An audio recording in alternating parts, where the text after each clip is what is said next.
Reliance industries ये एक ऐसा स्टॉक है दोस्तों जो अपने आप में आप कह सकते हैं एक हाथी है। और जब मैं आपके साथ ये वर्ड यूज़ करता हूँ हाथी, इसका मतलब ये है दोस्तों, इस एक स्टॉक के अंदर जितने डाइवर्सिफाइड आप कह सकते हैं बिजनेसेस हैं और जितने स्ट्रॉन्ग बिजनेसेस हैं शायद ही किसी और कंपनी के पास होंगे। और मैं जब ये कह रहा हूँ दोस्तों तो आप समझिए इस स्टॉक जो आपके साथ मैं आज चर्चा करने वाला हूँ इसके अंदर कई निवेशक बहुत सारी ऐसी चीज़ें कारण ये बहुत ज़्यादा बुलिश रहते हैं, कई कुछ कंसर्न्स बताते हैं इस स्टॉक को लेकर के, और वो कंसर्न दोस्तों मुझे लगता है काफ़ी हद तक वाजिब भी हैं।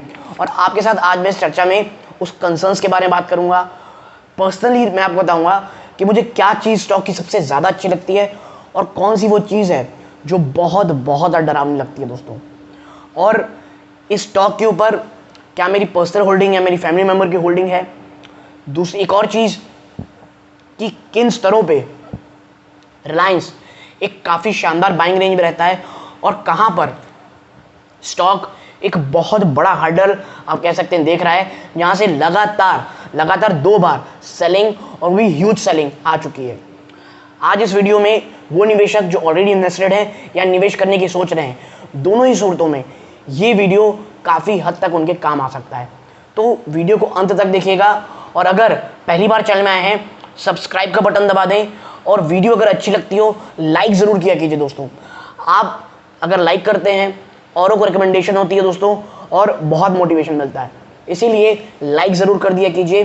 तो अब स्टॉक के ऊपर चर्चा करेंगे। नमस्कार दोस्तों, मेरा नाम है अमिताभ मिश्रा और आज बात करने वाला हूं मैं रिलायंस इंडस्ट्रीज़ की। देखिए सबसे पहले समझिए इस स्टॉक की जो सबसे बड़ी खासियत है वही इसके स्टॉक का ना चलना इसकी सबसे कह लीजिए प्रॉब्लमेटिक चीज़ है। आप समझिए जैसे आईटीसी है ना दोस्तों, आईटीसी को आप कुछ भी कह लें, आप कह सकते हैं आईटीसी की एफएमसीजी सेक्टर अच्छी है, आईटीसी होटल बिजनेस बहुत अच्छा है, इन्फोटेक बहुत अच्छा है, बट स्टिल आज भी आईटीसी की जो आप कह सकते हैं कैश है, कैश काऊ है, वो एक टोबैको बिजनेस है। सेम चीज़ अगर मैं आपके साथ चर्चा करूं तो वो है दोस्तों रिलायंस इंडस्ट्रीज़ की, जो आप कह सकते हैं वाकई में इनके पास टेलीकॉम बिजनेस है, नो डाउट शानदार, रिटेल बिजनेस है, फैशन रिटेल बिजनेस है, और इसके साथ साथ ही आप कह सकते हैं रिलायंस इंडस्ट्रीज ग्रीन हाइड्रोजन को लेकर के बहुत ज़्यादा एग्रेसिव है।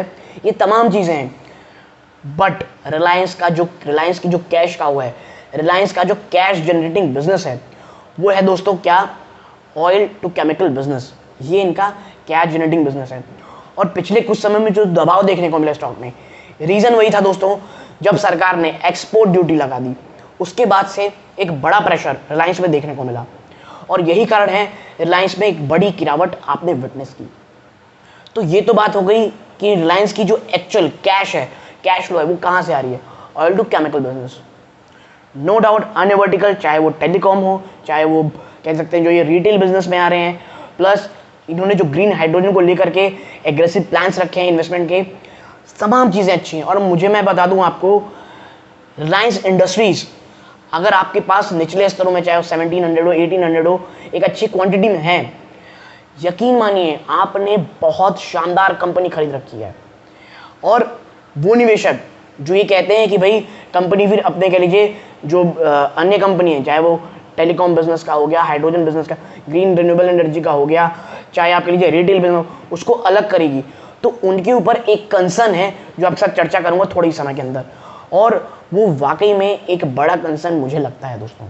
और अगर ऐसा होगा तो रिलायंस के जो शेयर है उसमें आप काफ़ी हद तक गिरावट और दबाव देखेंगे। तो इस चीज़ के ऊपर बात करूंगा। सबसे एक और चीज़ दोस्तों, अभी कुछ समय पहले ही मैं जब ये रिलायंस के बारे में पढ़ रहा था, उन्होंने एक दोस्तों लग्जरी ब्रांड की जो रिटेल चेन है, जिसका अगर मैं नाम आपके साथ चर्चा करूं दोस्तों, लॉन्च किया है प्रीमियम स्टोर एजोर्ट करके एक प्रीमियम स्टोर इन्होंने लॉन्च किया है, जिसमें 70% इन्हीं का आप कह सकते हैं ब्रांड रहेगा और 30% अन्य ब्रांड रहेगा। कुछ दिन पहले ही एक और फैशन रिटेल बिजनेस आउटलेट इन्होंने ओपन किया था दोस्तों रिलायंस इंडस्ट्रीज ने, और जिसका नाम Reliance retail launches fashion and lifestyle chain, जिसका नाम था दोस्तों रिलायंस सेंट्रो। तो देखिए जो फैशन इंडस्ट्री है, जो रिटेल फैशन इंडस्ट्री है, लाइफस्टाइल इंडस्ट्री है, उसमें रिलायंस बहुत बड़े कदम उठा रहा है और बहुत एग्रेसिव बैट कर रहा है। एक तरफ प्रीमियम सेक्शन को भी, दूसरी तरफ जो आप कह सकते हैं एक मिडिल सेक्शन को भी, दोनों ही सेक्शनों को काफ़ी अच्छा कैटर कर रहा है। यानी ये भी एक शानदार नया वर्टिकल रिलायंस के पास एज ए इनकम जनरेशन आपको साफ देखने को मिलेगा। इसके बाद आपको पता होगा कि जो रिटेल बिजनेस है, जो आप देखो रिलायंस रिटेल और जो मार्ट बिजनेस है, उसमें रिलायंस बहुत ज़्यादा एग्रेसिव एक्सपेंशन कर रहा है। और ये एक्सपेंशन इतना बड़ा खतरा डीमार्ट को लगा है कि डीमार्ट जो एक समय में दोस्तों, अगर आप उसका इतिहास देखेंगे डीमार्ट का, उन्होंने स्टोर ओपन करने में बहुत समय लगाया है, बहुत जांच पड़ताल करके बहुत ही शानदार तरीके से अपनी रिटेल स्टोर चेन बढ़ाई है। लेकिन जब उन्होंने देखा कि एक्सपेंशन रिलायंस मार्ट का, रिलायंस रिटेल स्टोर्स का, उन्होंने अपनी स्ट्रैटेजी में जिस प्रकार की चेंजेस किए, ये इस बात का परिचायक है कि रिटेल, जो रिलायंस रिटेल है, वो बहुत सही दिशा में आगे बढ़ रही है। और रिलायंस ने कहा है कि जो HUL प्रोडक्ट हो गए, तमाम अन्य FMCG प्रोडक्ट हो गए, उनके सामने वो अपने खुद के प्रोडक्ट्स लॉन्च करेंगे। देखिए, मैं इस बात को मानता हूँ कि हाँ ये अच्छी चीज़ है, लेकिन बहुत बहुत मेहनत करनी पड़ेगी रिलायंस रिटेल को अपने ब्रांड को बनाने के लिए, क्योंकि HUL, ITC, डाबर, मैरिको, इन्होंने बहुत बरस लगाए हैं और बहुत ट्रस्टेड ब्रांड है। तो ये चीज़ दिमाग में होनी चाहिए दोस्तों। हेल्प मिलेगी बिल्कुल, लेकिन उसके लिए उनको अपने मार्जिन की तिलांजलि देनी पड़ेगी रिलायंस को। तो मीडियम टू शॉर्ट टर्म में वहाँ थोड़े उससे प्रेशर आ सकते हैं, बट लॉन्गर टर्म में it's a good business, it's a huge business. अब बात करें दोस्तों, जो मेरा कंसर्न है, देखिए रिलायंस इंडस्ट्रीज़ की जो मुझे सबसे बड़ी ताकत लगती है, वही उसकी सबसे बड़ी कमज़ोरी लगती है, और वो है मिस्टर मुकेश अंबानी। और आप समझिए इस चीज़ को, इसका जो आप कह लीजिए, जो रिलायंस इंडस्ट्री जो मैं बता रहा हूँ कि मुकेश अंबानी जी, वो इतने शानदार और इतने बड़े ब्रांड बन चुके हैं, लेकिन वो सिंगल मैन शो में रहे दोस्तों। यानी पूरी की पूरी रिलायंस इंडस्ट्री का दारोमदार वो मुकेश अंबानी जी के ऊपर है। और इसका असर अगर आपको याद हो, हमें कब देखने को मिला था, IPL के बीच में कुछ न्यूज़ निकल के आई थी, भाई इनके लीवर ट्रांसप्लांट हो रहा है, लीवर में कुछ शायद इशू है। बहुत बुरी कदर कह लीजिए शेयर गिरा था, और कई निवेशकों ने या विश्लेषकों ने भी बात कही थी कि यही चीज़ रिलायंस में थोड़ी हमें डराती है। लेकिन उसको मुकेश अंबानी जी एज ऑलवेज ग्रेट बिजनेसमैन, जानते हैं कहाँ लोगों को कहाँ प्रॉब्लम आ रही है। उन्होंने जो अपने बिजनेस वर्टिकल्स है, चाहे वो टेलीकॉम के हों, चाहे वो रिटेल के हों, ग्रीन हाइड्रोजन के हों, अपने तीनों बच्चों को दे दिए, और अब वो बहुत शानदार तरीके से बिजनेस चला रहे हैं और अपने पिता से अभी सीख रहे हैं चीज़ों को। और ये आने वाले समय में आप मान के चलिएगा एक गेम चेंजर साबित होगा दोस्तों। प्लस अब बात करता हूं वो निवेशकों की जो ये सोच रहे हैं कि जो रिलायंस है वो तो भाई अलग अलग वर्टिकल को अपना जब कहिए डिटैच करेगी, तो जो अपने बिजनेस है उसे वो अलग कर देगी, स्प्लिट करेंगी। तो उसमें मैं आपको बता दूं, निवेशक दो चीज़ों की तरफ जा रहे हैं, या तो कंपनी अपने स्टॉक्स को कह लीजिए जो बिजनेस है उसे एक अलग लिस्ट करेगी, और दूसरी जगह, और जो मैं दूसरी बात कर रहा हूँ, कंपनी IPOs लेके आएगी और रिलायंस इंडस्ट्री उनकी एक होल्डिंग कंपनी बन जाएगी दोस्तों। यानी कि उनकी होल्डिंग रहेगी, लेकिन लिस्ट जब वो करेंगे तो IPO के थ्रू करेंगे। ये एक मेजर डिसअपॉइंटमेंट हो सकता है निवेशकों के लिए दोस्तों, और रिलायंस इंडस्ट्री के शेयर में आप एक बड़ी गिरावट देखेंगे।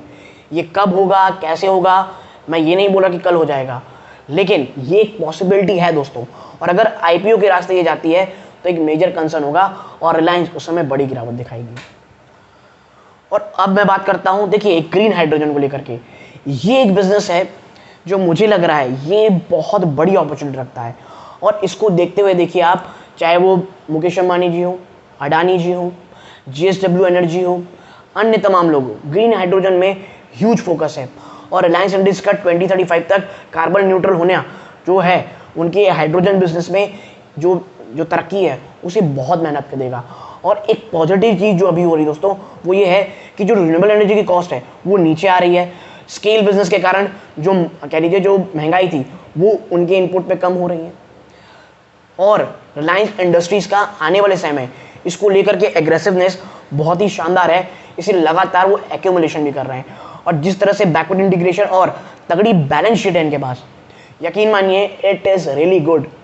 और आपको बता दूं, जो अडानी और अंबानी में सबसे बड़ा डिफरेंस है वो एक चीज़ का है। देखिए आप समझिए एक चीज़ को, आप टाटा को देखो उठा के देखेंगे, उनकी कैश क्या है, TCS, Tata consultancy, pure cash flow, pure cash आता है उनका। ITC की कौन सा बिजनेस दोस्तों, ITC के पास सिन बिजनेस उनका जो कहा जाता है, tobacco business, pure business, cash business है। रिलायंस इंडस्ट्रीज के पास oil to chemical business, pure business है। लेकिन ऐसा कैश अडानी जी के पास क्या कोई ऐसा बिजनेस है जो प्योर बिजनेस देता हो, कि जहाँ पे इन्वेस्टमेंट बहुत ज़्यादा ना हो और प्योर कैश देता हो? ऐसा नहीं है दोस्तों। और यही चीज़ डिफ्रेंशिएट करता है अडानी ग्रुप को और अन्य बड़े बड़े ग्रुप्स को, चाहे आईटीसी हो, एचयूएल हो और ये इंडस्ट्री हो।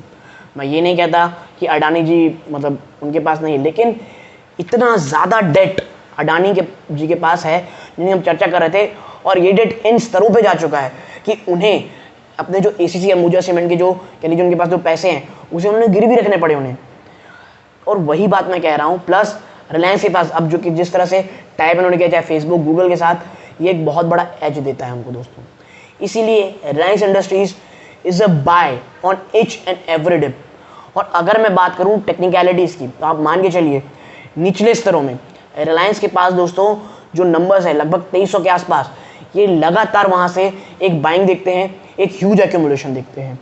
और ऊपरी स्तरों में याद रखिएगा 2800 एक ऐसी रेंज है, एक ऐसी रेजिस्टेंस है जिसे रिलायंस तोड़ ही नहीं पा रहा है। लगातार 2 बार वहां से ह्यूज सेल ऑफ देखने को मिला है।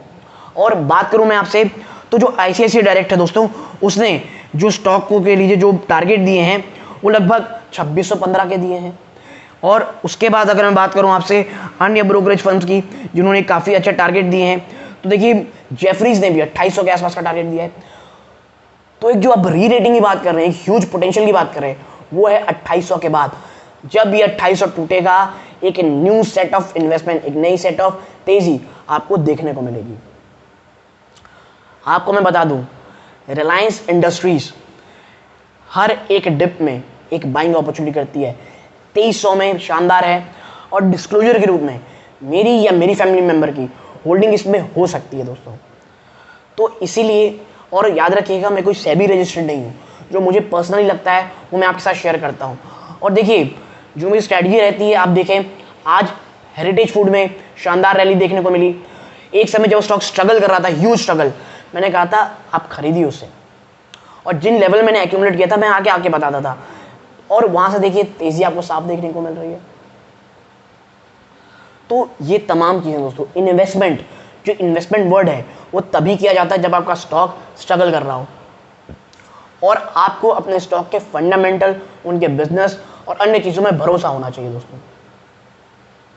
तो यदि आपको मेरी एक छोटी सी एनालिसिस पसंद आई हो, प्लीज वीडियो को लाइक कीजिए, चैनल पहली बार आए हैं सब्सक्राइब जरूर कीजिएगा। यहां तक जुड़े रहे, अपना कीमती समय दिया, इस बात का बहुत बहुत धन्यवाद दोस्तों। ये इस वीडियो का अंत है। जय हिंद दोस्तों।